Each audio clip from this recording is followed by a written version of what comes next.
Waray pahuway ang pagpakitahin maupay nga serbisyo ang Eastern Samar Police Provincial Office, mati mga makuha ang Provincial Intelligence Unit ang gihataasi nga pwesto habugos nga Rehiyon 8. Kinilala ni Police Colonel Ernesto R. Macasil, Provincial Director ng ESPPO, ang Provincial Intelligence Unit hapamumuno ang era Chief nga Police Lieutenant Colonel Herbert Joey C. Grata. Inin mati mga makuha na sabi nga unit ang top rank o numero 1 nga pwestohan nga tanan nga mga provincial police offices nga sakop han Police Regional Office 8. Hapi nakabagong assessment han naglabay nga Pebrero 25 tubtob Marso 24, nakakuha ang ESPPO Provincial Intelligence Unit hinggiyataasi nga score nga 148.83 points. Ini nga grado in basan era administrative and operational accomplishments pati nan era intelligence operational efficiency o ang pagiging epektibo ng era mga operasyon kontra krimen.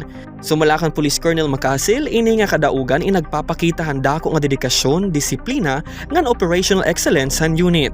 Dugang paniya, ini nga benchmark ini nagpapakita kung gaano kaaktibo ang mga kapulisan ha Eastern Samar. Sumala pa iya, ini nga milestone in bunghan pagburublig, commitment ngan epektibo nga leadership. Ginahagat niyan kapulisan nga padayon igmintin na ini nga level han excellence, ngan padayon nga maghatag hindi kalidad nga serbisyo ha publiko.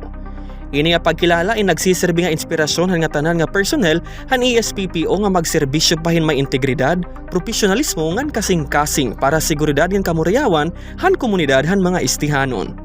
Tikang dra syudad han Borongan, Julius Gilbert Malien, Eastern Samar News Service.